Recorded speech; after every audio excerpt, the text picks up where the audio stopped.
যে কোনো সময় ঘটতে পারে বড় অঘটন, এবং যে কোনো মুহূর্তে ইন্ডিয়া এখন কাউন্টার অ্যাটাক করতে পারে বাংলাদেশকে। অলরেডি ভারত অ্যাকশন শুরু করেছে, তার মানে ত্রিপুরার সীমান্তে কারফিউ জারি করেছে। এছাড়াও সিলেট সীমান্তবর্তী অঞ্চলেও রাত্রিকালীন কারফিউ জারি হয়েছিল। এবং অঘটনটা কিভাবে ঘটবে এবং কেন ঘটবে সেইটার মূল সারমর্ম আমি আপনাদেরকে বিস্তারিত বর্ণনা করছি। কারণ এই অঘটনের যে কোনো মুহূর্তে, মানে এই মাসের ভেতর যে কোনো মুহূর্তে শুরু হয়ে যেতে পারে সার্জিক্যাল স্ট্রাইক, এবং এটা যে কোনো মুহূর্তে হতে পারে, এটা গ্যারেন্টি রাখতে পারেন। শুধু যে চারটা হিন্দু, আজকে 3জন হিন্দু ভদ্রলোক মারা গেলেন এবং একজন হিন্দু ভদ্র মহিলা গণধর্ষণ হয়েছেন, সেটার উপর না। এই যে কারফিউ গেল গত পরশুদিন, যে কারফিউ দেওয়া হয়েছে, এবং এই মুহূর্তে আপনাদেরকে আরো কিছু যে নিউজগুলো বলছি, এগুলো পুরোটা শোনার পরেই আপনারা বুঝে যাবেন যে কাহিনীটা আসলে কি হচ্ছে এবং কি হতে চলেছে।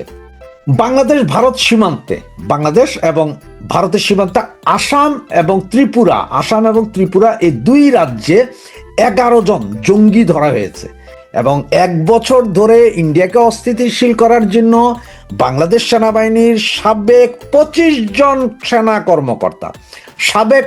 জন সেনা কর্মকর্তা বাই রোটেশন এদেরকে ট্রেনিং দিচ্ছে পার্বত্য চট্টগ্রামের ভেতর। ট্রেনিং দিয়ে তাদেরকে ইন্ডিয়ার দিকে পাঠানো হচ্ছে।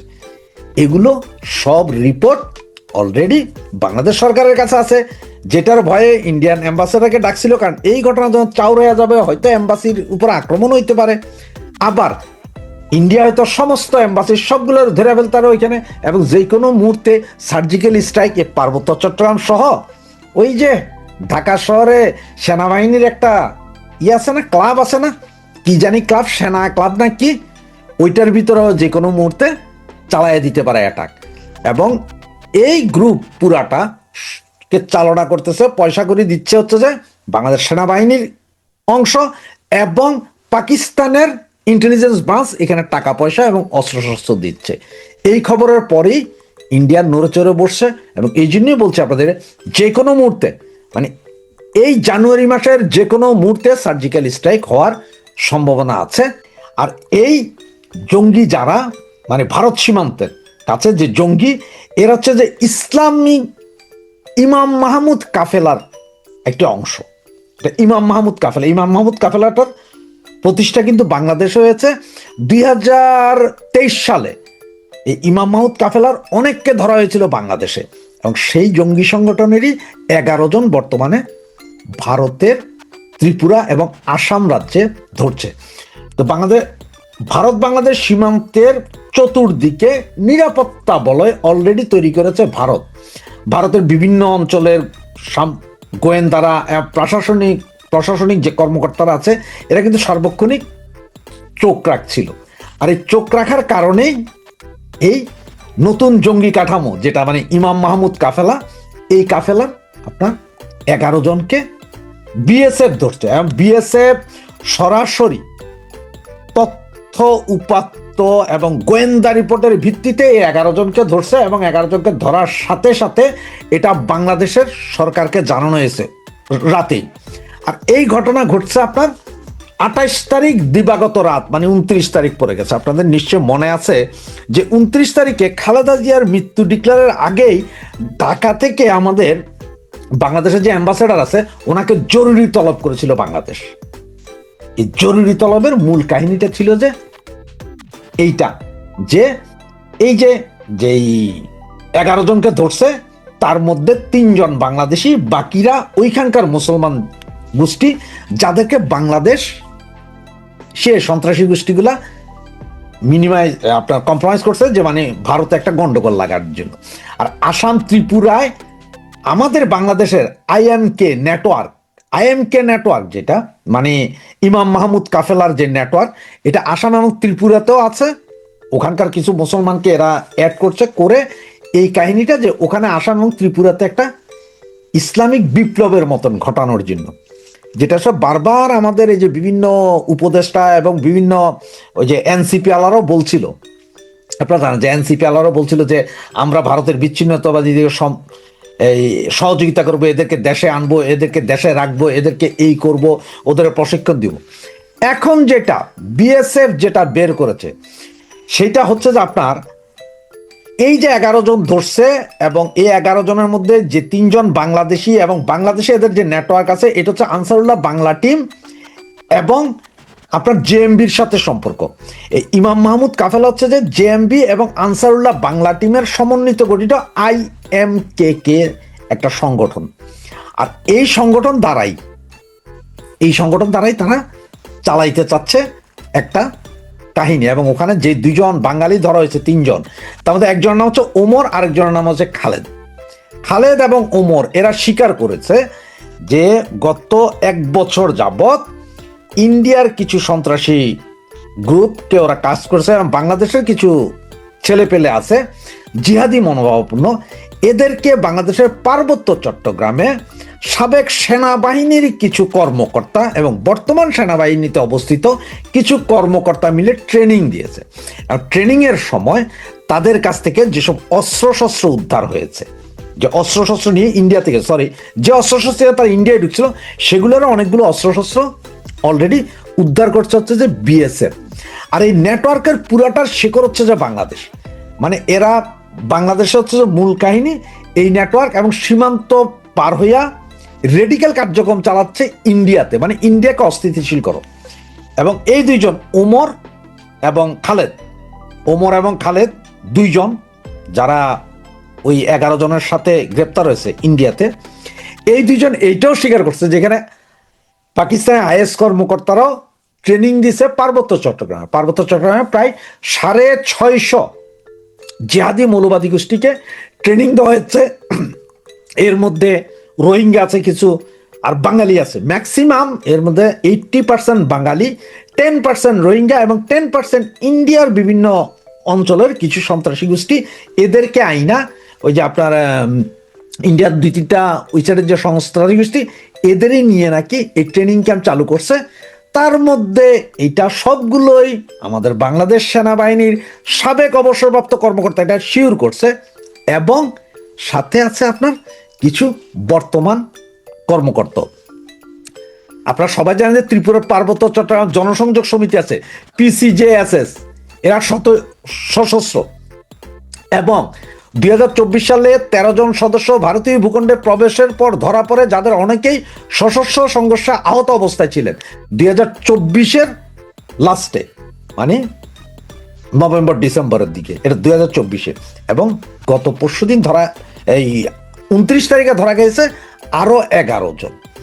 এবং এরা সবাই হচ্ছে যে আদর্শিক উগ্রবাদী এবং এই যে আপনার গাজবাতুল হিন্দের জন্য এরা খুব প্রস্তুতি নিয়ে রাখছে যে ওরা গাজবাতুল হিন্দ করবেই।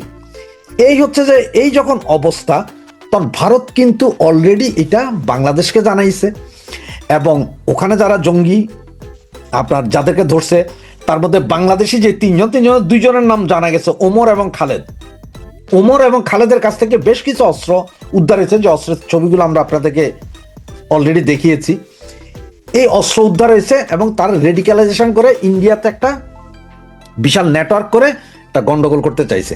আর ইন্ডিয়া এই জিনিসগুলো সব অলরেডি তাদের বিভিন্ন মিডিয়া সহ আন্তর্জাতিকভাবে এটা তুলে ধরছে। এইদিকে গতকাল সারাদিনে যে 4 জন হিন্দু মারা গেল, 3 জন হিন্দুকে মেরেই ফেলা হয়েছে, আর একজন মহিলাকে গণধর্ষণ করে চুল কেটে রাস্তায় বেঁধে রেখে ভিডিও করা হয়েছে, এগুলো অলরেডি সারা পৃথিবীতে জানে। তার মানে ইন্ডিয়ার হাতে অস্ত্র আমরা তুলে দিচ্ছে একের পর এক, এবং যে কোনো মুহূর্তে ইন্ডিয়া এখন কাউন্টার অ্যাটাক করতে পারে বাংলাদেশকে। এবার সেটা যদি আপনার ভেনিজুয়েলার মতো হয়, কারো কিছু করার নাই, বা আপনার রাশিয়ার মতো হয় যে ইউক্রেনের উপর আক্রমণ চালাই দিছে, সেরকম হলে কারো কিছু করার নাই।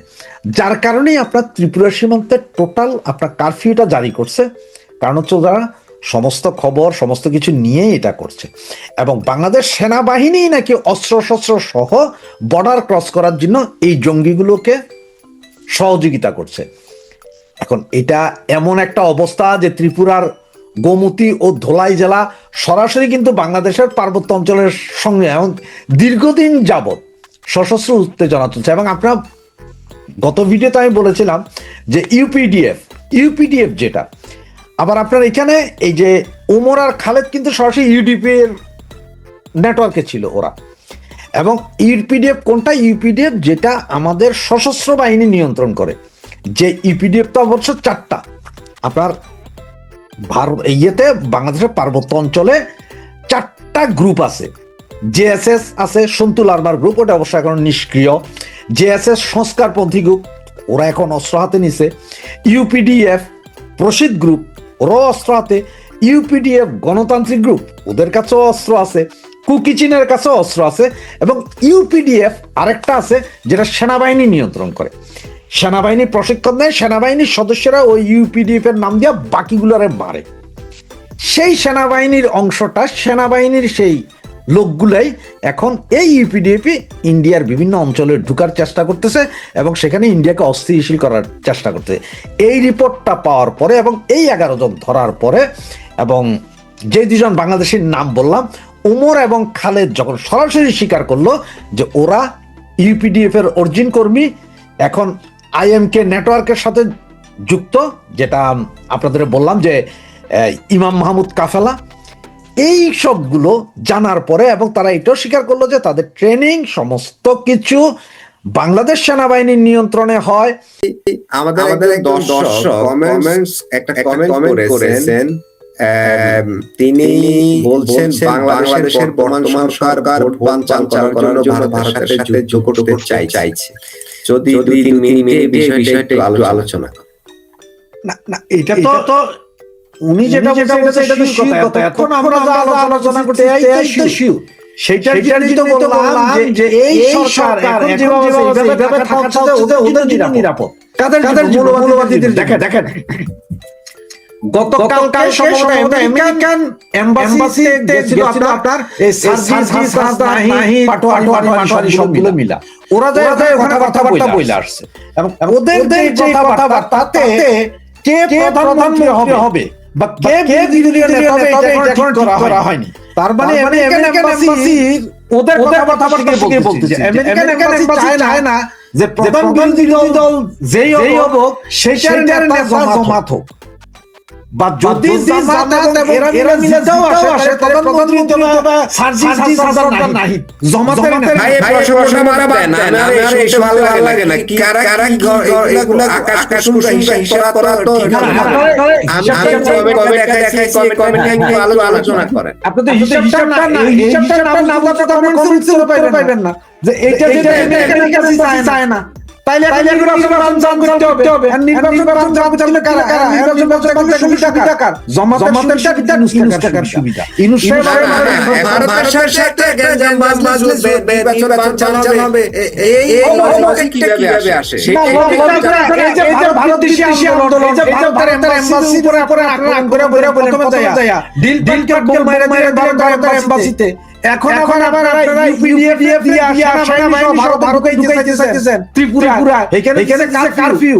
এটা লেখে রাখেন, বেশি দিন নাই আর, আগামী হয়তো 15 দিনের ভিতরে কোনো ভারতের কোনো লোকের বাংলাদেশের বাইরে হওয়ানো হবে। এমবাসিতে চাকরি করে এই ধরনের লোকজন মারবে, মাইরে ফেলবে। ভারতীয় লোক যারা চাকরি করে বাংলাদেশে বড় পজিশন আছে, তাদের উপর আক্রমণ হবে। ওরা তো চাইতেছে কোনো ভারত